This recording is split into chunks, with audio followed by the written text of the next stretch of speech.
Hey everybody, welcome to another episode of Made for Connection. It is 1 week until Christmas, super exciting. Yay. And we're going to be chatting about how do we stay connected during this festive time. And even though it's holidays, I don't know about you guys, but it isn't as restful because I tend to rest when there's like rhythms and there's I know that there's, a Saturday afternoon coming where I can just chill maybe. Rhythms help me. And so the busyness and so many different people, it's an awesome time. You get to see people you don't see often. For some, isn't that restful. And it can be stressful. Shopping malls, just a nightmare. Like they're a nightmare in general, shopping centers. People just walk slowly. And then Christmas time, you can just feel the stress and the tension in the shopping center. I don't know. But it is also a great time. It is a great time. But we sort of want to speak about some helpful tools that you can carry with you into the holiday season to stay connected, whether that's with your spouse, with other family members, friends, with yourself. I think it's super easy to disconnect with yourself during the holiday season because you're so busy thinking about, the festivities and other people. But it's also a really great time to just still stay connected with yourself.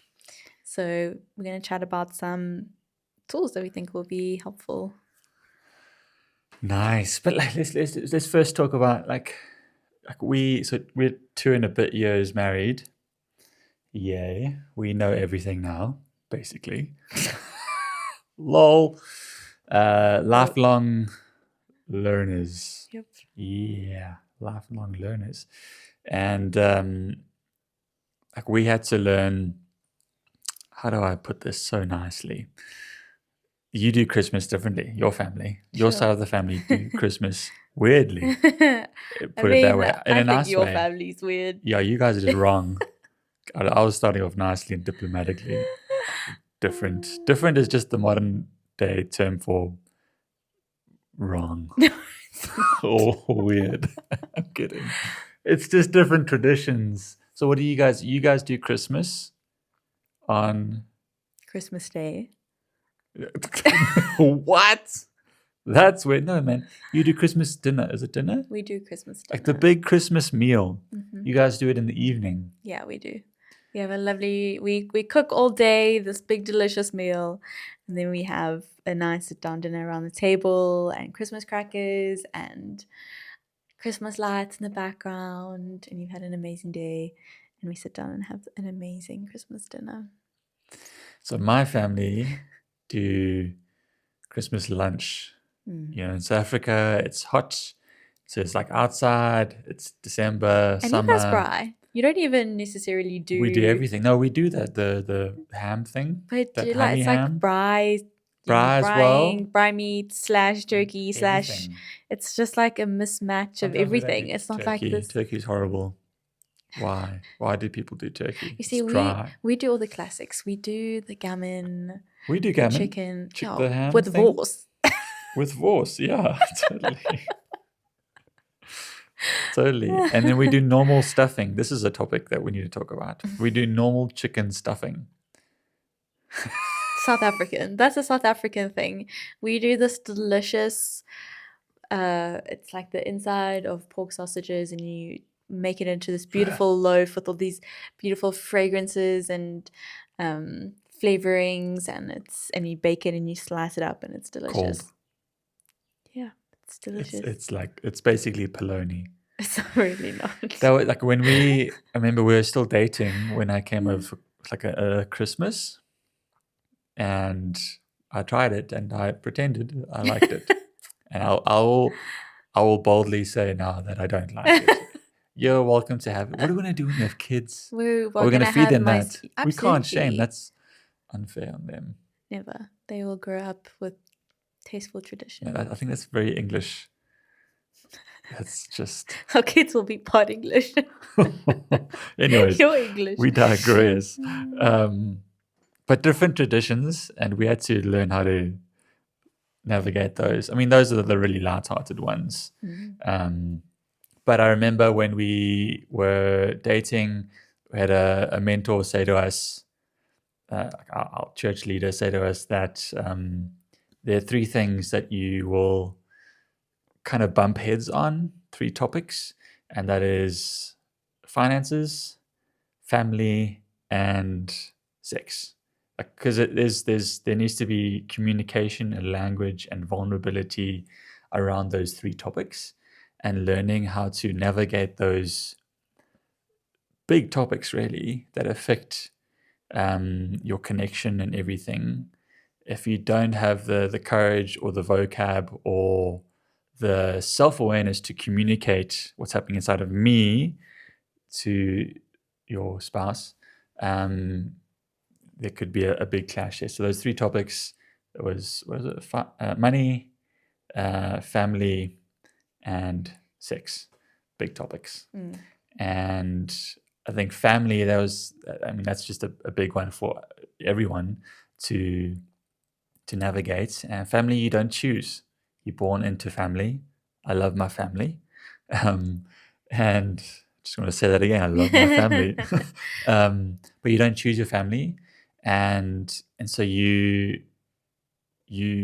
with different people, and you can have different values, you can have different points of view, opinions, all of those wonderful things, and learning how to love a person as they are, and not finding the need to change them. Yeah. That's good. Yeah.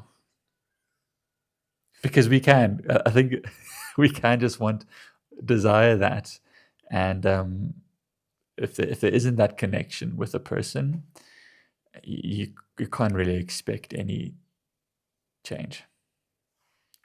It's unfair because there's no safety of connection. And so that one scripture you have, like learning to love a person as they are, like that's true love. I'm not going to love you so that you can change. I'm just going to love you because I love you. And I think the goal for this, this time, Christmas festive season, has got to be maintaining connection. And let's chat about that. Yeah, I suppose. I mean, that was my first point. Also, I was going to say that going into this Christmas season, if we can view it as the goal is to maintain connection, to protect our connection with our spouse and our other family members. I think that's a great goal going into the holiday season, because when there's connection, there's safety, there's fun, people let their guards down, and we're just able to be with one another and really enjoy each other. Wow. When there's disconnection, sort of our guards come up, you're not really so sure where the other person's at, and there's sense of unease, and I think that can really add to the stress of a holiday. Whereas if we can really go in with hearts of, I want to protect my connection with people, it sets up an incredible environment for everyone to have a really beautiful, relaxing time. And protecting connection looks like a few things practically. Number one, I think it looks like communicating your needs. So still having a conversation, maybe even it's a time of year where you over communicate a little bit, needs and certain things that you just feel are important for you to really enjoy your time. So it's not helpful if you're in the kitchen and you're the only one cooking all the meal, and you end up feeling totally stressed and totally frustrated, but you never communicated to anyone that you wanted to do it as a family or you wanted help. And so I think communicating needs is a really useful way to protect connection. What else comes to mind for you? Well, I think to get to that point of being able to communicate, you got to have that self-awareness and like a constant checking in with yourself and, hey, how are you doing type of thing. And so like for us, like there's maybe like a 10-day window where, all families together. It's awesome. Our families, across the world. And so great kind of 10 days together. You want to maximize it, special time. But making sure that there's short little windows of like just self-connection, connecting with yourself. You know what's going on inside of you, so you can verbalize it. That self-awareness, that EQ is really important. So I don't know. For me, it's going for a run. It's maybe going for a coffee shop journal in the morning or afternoon or whatever it might be. Walk on the beach, wherever. Just checking in with self, so that I can show up and be the best me as possible. Yeah. Yeah, I love that. I think there's also ways stealth expectations stealth Yeah. expectations can also creep in this space of not communicating needs or not being self-aware of where you're at and your expectation of what's going to happen. So for those of you who don't know, stealth expectations is a concept by Brené Brown. And basically what it is, we all do this. We all have stealth expectations. We're just not all aware of them. So basically, say I wake up on Christmas Day and I have that picture in my head of playing out what the day is going to look like. Me and you are going to open Christmas presents first in bed, or we're first going to cuddle, and then we're going to go out and have this amazing time with everyone and have breakfast and open presents. And it's going to snow and yeah. And we're going to play this game and it's going to go like that and everyone's going to think it's so funny and I'm going to make this for whatever. And I have this whole picture, this narrative of what's going to happen in the day. And what ends up happening is not at all what it looked like in my head. And throughout the day, I find myself getting frustrated. I find myself feeling disappointed.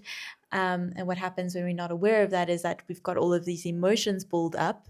We're snappy with people around us, but we don't know why. Like, because nothing has technically gone wrong. Nothing's technically happened that's bad. Yeah. And that is called a stealth expectation because we never communicated anything that we were wanting or thought that would happen. But it didn't match the picture in our heads, essentially. And I think that this is such a common thing that can happen during this season, is that we have all of these stealth expectations of what our time is going to look like with our family, especially when we have family coming from overseas. Like we have your sister visiting from overseas, and so it's such a precious time and you really want to maximize that even more because it's going to be so long before we see that person again. Yeah, people you haven't seen in a while. In a while. And it's such a good space to also chat about and be aware of stealth expectations, to have a valuable quality time together. Yeah. So like disappointment creeps in, and then the closest person to you ends up just getting it because you're actually just unaware and you actually weren't vulnerable enough to communicate what you desired. So maybe actually just lowering expectations. I think it is good. This is a topic. I think every relationship does have healthy expectations. You have an expectation that I am gonna pick up my shoes and socks over there. Like I'm literally pointing at my shoes and socks over there. Taryn has an expectation that I'm gonna pick that up. Like expectation that the dishes are gonna be washed and stuff like that. And obviously she loves me if I don't do that, but I want to participate and show up in this family. And so when I do that stuff, she experiences being loved and seen and loved. And so that it forms a connection actually when we meet one another's expectations, healthy expectations, that is.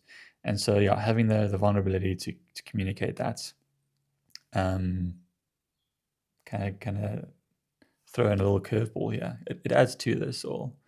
Were you done with this topic?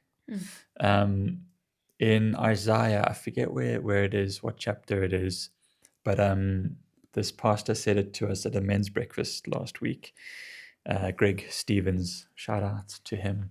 It was an awesome revelation. But the scriptures, God is the God of wisdom, knowledge, and understanding. And wisdom is, knowing what to do in a difficult situation, having the answer for a crisis, just wisdom in a moment, knowledge, like knowledge of all things, like you're well versed, you educated, all of that stuff. But what we don't really understand is understanding. And God, the God of the universe, has wisdom, knowledge, and understanding. Like he knows all things, has all the wisdom, but he also has understanding, where he can step into our reality here and now and understand us.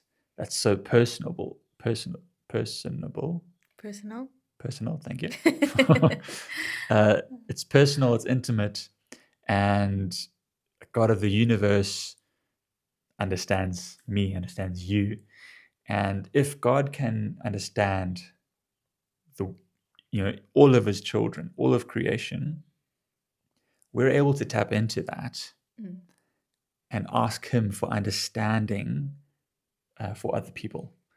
Ask him for understanding of the family member, because God he's alive, he speaks to us, and he wants connection, he wants family. Like if you look at the meta narrative of the gospel, all the way from Genesis to Revelation, like there's his design is family all the way through, and in family there's connection, and it's going to look different from person to person. I can't go and connect with my brother the way I connect with you, or the way I connect with my sister, my dad, all of that stuff. It's everyone's different, and so the way I talk to you, explain things to you, is going to be different to another person, and that's where understanding comes in. And we can tap into the Holy Spirit and just take a few seconds and go, Holy Spirit, like, oh, how should I convey this to this family member, this friend? Like just that understanding where it's personal and it hits home, where my tone needs to be slightly different with this person than with this person. Does that make sense? Yeah, I love that. That's an incredible tool that I really, really love. Maybe time for one more. Anything coming to your mind? I have one, but if you have one, it would be cool to hear. Boundaries? I was going to say specific communication. Let's do two more. Whoa, let's be risky. Okay. Boundaries. Go for it. I have a love-hate relationship with that word, because I feel like it is a buzzword, or it was a buzzword. And boundaries are there to help relationships thrive. And what often people can do is mislabel it. Is that, yeah. Misuse it. And just go, oh, I need to put a boundary there. And actually, no, you're just pushing, you're cold shouldering that person. If you don't communicate a boundary with another person, that's avoidance. That's not a boundary. Yeah, it is. You need to still, because what people don't want to do is they don't want to have a hard conversation with a person. And so they go, well, I can't have this conversation with this person. That's too difficult. I'm going to put a boundary in. That's not a boundary. You're ignoring them. You're pushing them away, and that's really not healthy. That's really not healthy. And so there needs to be a conversation of like, hey, and Shay Williams, shout out to Shay Williams. She calls it, instead of boundaries, she calls it conditions to thrive. So I'm going to put this condition in for this relationship here to thrive. And so it's no longer going a selfish boundary where it only benefits me, but I'm going to put this condition to thrive that benefits the both of us, for the benefit of our relationship.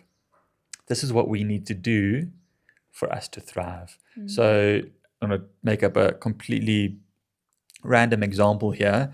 Say you have an uncle that just wants to talk about politics, and that conversation is going to trigger something in you, trigger something in the family, and it's actually not going to be for the benefit for the family to thrive. And so there will be a need to have a conversation where we go, hey, let's, for the benefit of our Christmas holiday, just avoid this conversation. Because it's not a big conversation. In the narrative of life, especially if you don't see this person that much. It's not a big one. It's not like eternity doesn't affect your eternity. Maybe does it? No, it doesn't. Depend. Yeah, I'm not going to go there. But you get my point. Like, it's, hey, let's avoid this for the benefit of our relationship, because we can disagree, and it's healthy to disagree. But if it gets unhealthy, and that topic gets unhealthy, hey, let's just avoid it. Let's just not avoid it. Let's just shelve it and not go there, type of thing. This is a condition to thrive. But the key is you're having the face-to-face conversation with the person about this boundary. Because if you don't communicate a boundary, it's just avoidance. Yeah, that's a really great tool. I like that. Takes courage, but you can do it.